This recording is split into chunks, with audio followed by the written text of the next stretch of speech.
saya memang tidak membuat makalah barangkali, tapi saya ingin melengkapi apa yang disampaikan Pak Yohanes maupun Pak Janu.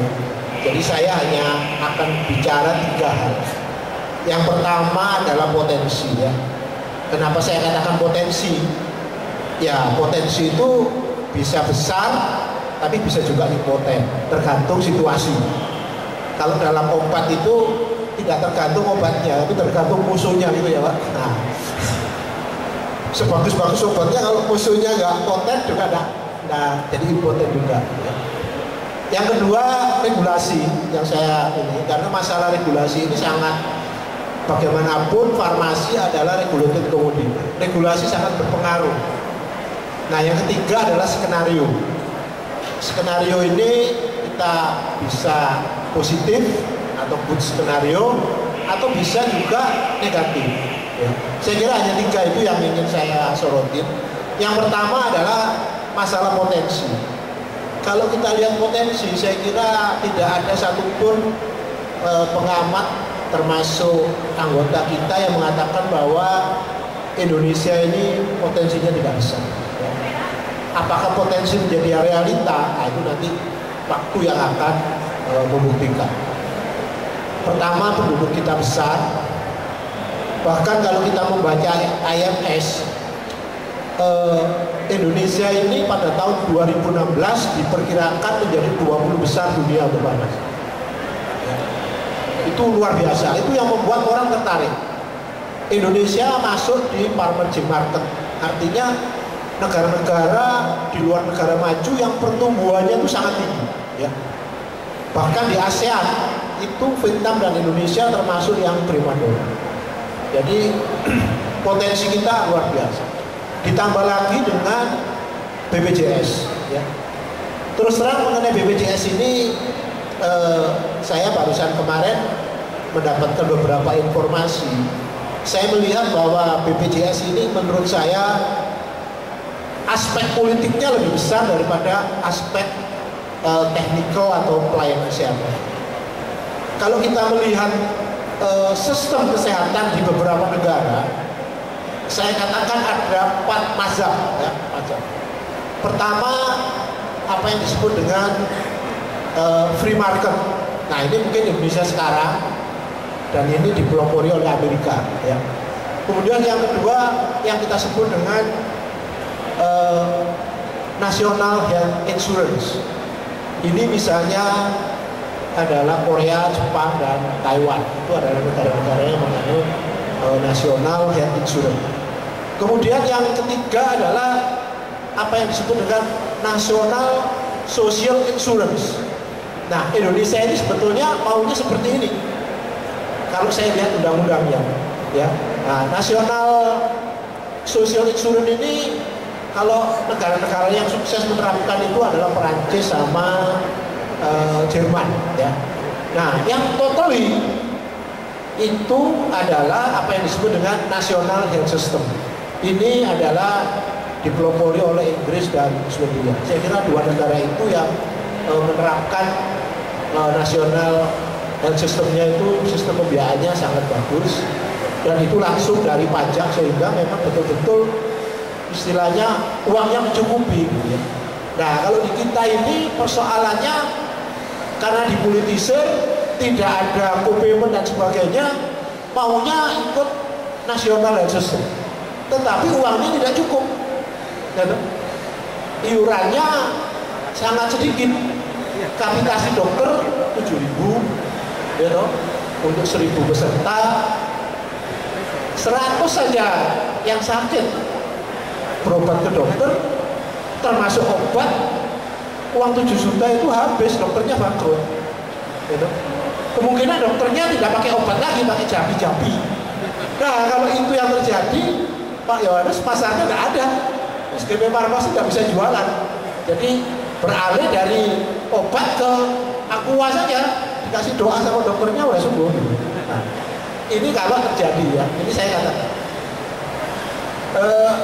Jadi sebetulnya kalau kita lihat, tapi kedepannya mudah-mudahan itu nggak terjadi, mudah-mudahan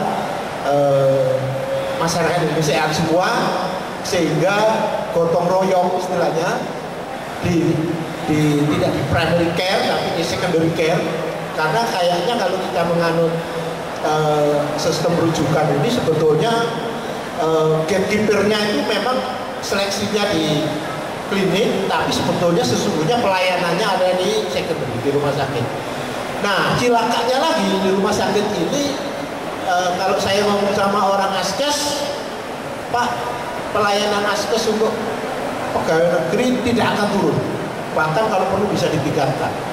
Tetapi dengan peraturan PP maupun aturan yang sudah keluar akan menganut apa yang disebut dengan sistem,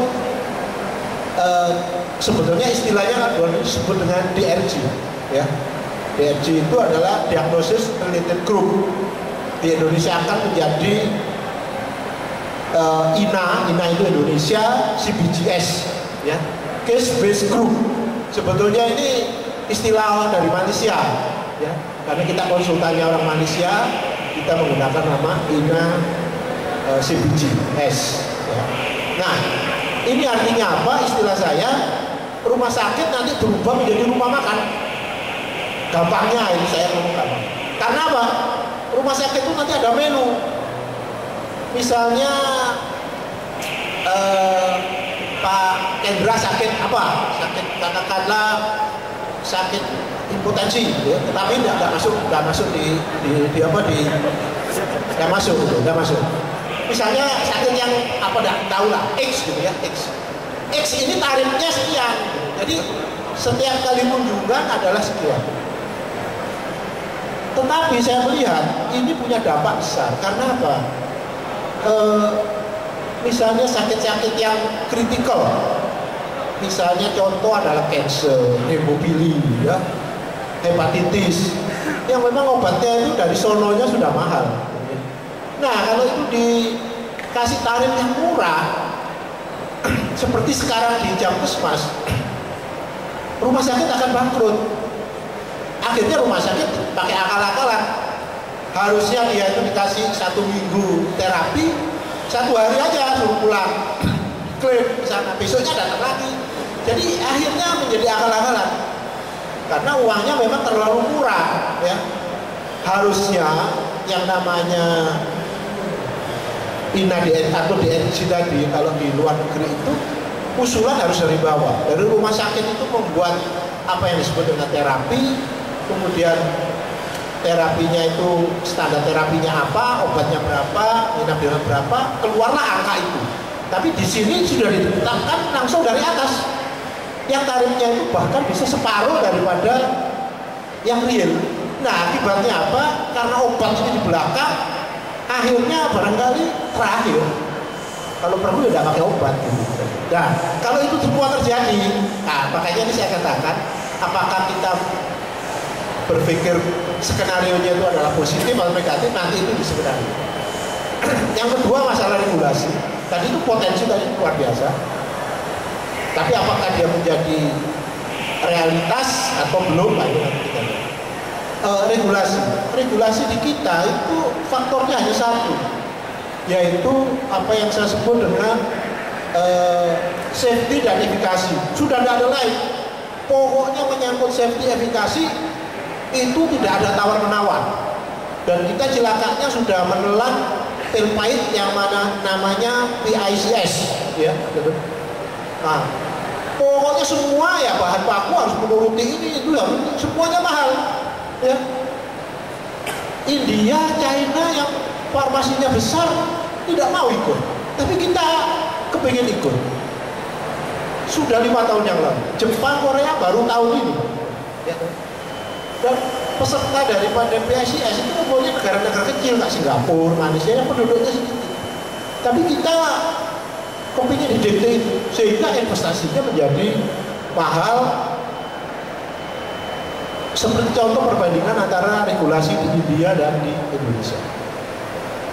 Di Indonesia sekali lagi saya katakan safety efficacy tidak bisa ditawar. Kalau di India safety efficacy itu nomor 3. Nomor 1 itu adalah mengenai kemampuan dalam negeri, ya. Jadi pembinaan industri itu nomor 1. Apapun dia lakukan, kalau perlu obat paten dipateni gitu ya, supaya industri dalam negerinya berkembang. Contoh ROS misalnya dan sebagainya, memang mereka akhirnya keluar dari India, tapi akhirnya masuk kembali karena pasarnya besar. Di kita nggak berani. Dan negara kita katanya negara Pancasila, tetapi dasarnya liberal yang bisa didikte oleh asing. Akibatnya pembinaan industri dalam negeri tidak ada. Saya nggak tahu GP sudah merasa membina anggotanya belum. Saya karena majelis kode etik nggak berani mengumumkan. Yang kedua, regulasi ini harus berdasarkan public health. Artinya apa? Kebutuhan obat itu harus menjadi dasar. Banyak obat-obat yang sebetulnya diperlukan di Indonesia perlakuannya sama. Akibatnya apa? Registrasi 2 tahun. Obat-obat yang istilahnya orphan drugs pada menghilang. Kalau obat-obat yang harus murah, marketnya kecil, tidak ada di Indonesia. Dan itu banyak. Saya kebetulan kemarin ada seminar beberapa dokter di RSCM. Ratusan obat-obat dulu yang ada, misalnya contoh yang diadukan oleh PMA, adanya peraturan itu ya, itu peraturan 10-10 itu. Kalau bahasanya Pak Kendra itu 10 itu in all sanse Ulio Jipak gitu ya. Nah, jadi regulasi ini tidak berdasar public health. Itu yang ketiga baru safety dan efikasi. Safety efikasi pun harus bertahap disesuaikan dengan kemampuan nasional. Tapi kalau ujung-ujungnya harus ke situ, terus terang saya katakan yang diuntungkan itu perusahaan besar. Oh maaf ini Pak Yohanes ya. Jadi kalau dan sebagainya akan tambah besar, yang kecil akan susah untuk bersaing karena modalnya cekak. Ya. Saya kira itu juga yang menjadi masalah, walaupun nanti kalau kalbe itu besar, tapi kalau farmasi India, farmasi China, farmasi Amerika datang ke sini kecil juga sih kalau ya. Jadi besarnya cuma besar di dalam keadaan, gitu, ya. Jadi saya kira pertama potensi tadi, kedua regulasi barangkali ini juga menjadi masalah. Nah, ketiga yang kita sebut dengan skenario. Skenarionya apa? Kalau skenario positif, saya kira sudah banyak yang dikemukakan, termasuk dari Pak Yohanes, Pak Jantun tadi. Pokoknya Indonesia itu marketnya luar biasa, dan itu saya setuju karena memang penduduknya sangat banyak. Kalau satu orang saja tiap hari minum tablet paracetamol 1 tablet gitu ya, itu sudah luar biasa, itu bukan main gitu ya. Atau kalau misalnya ini saya disponsori Pak Hendra sini, minum Durol Pak Hendra ya, itu sudah luar biasa itu Pak Hendra itu ya. Jadi memang skenario positifnya saya kira Indonesia akan berkembang, Indonesia akan jauh lebih maju pasarnya, dan itu akan menggeret. Persoalannya semaju apapun farmasi Indonesia, kalau regulasi pemerintah tidak berpihak ke dalam negeri, kita tetap akan menjadi penonton, bukan sebagai pemain. Jadi barangkali jadi yang gembira kalau skenario-nya positif itu hebat, ya. Jadi kalau kita penonton ya repot juga. Nah, apalagi kalau skenario jelek. Dan saya yakin ini saya dasarkan kepada ada satu tesis gitu ya. Pada waktu Obama itu, karena Obama itu setengah Indonesia, setengah Amerika ya. Nah, pada waktu dia menerapkan Obamacare itu, harga pasar di obat di Amerika itu turun. Kenapa? Memang volumenya naik, tetapi rupiahnya itu turun jauh. Dan turun jauh ini tidak dinikmati oleh perusahaan Amerika, makanya perusahaan India yang banyak menikmati.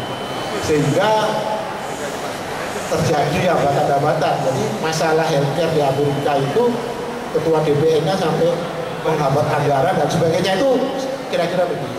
Jadi saya kira itu Pak Hendra. Jadi ada 3 hal: potensi, regulasi, dan skenario. Nah, kita hanya bisa berdoa karena sebagai orang Indonesia itu negara Pancasila, sila ketuhanan Yang Maha Esa. Mudah-mudahan pemerintah peduli dan sebagainya sehingga pasar Indonesia naik, dan pada akhirnya anggota GP Farmasi menikmati semua, kita bisa happy dan setiap ada GPNC bisa jalan-jalan. Saya kemarin sudah pengen ikut tapi paspor saya habis Pak, jadi nggak bisa ikut. Barangkali gitu, terima kasih. Assalamualaikum warahmatullahi wabarakatuh.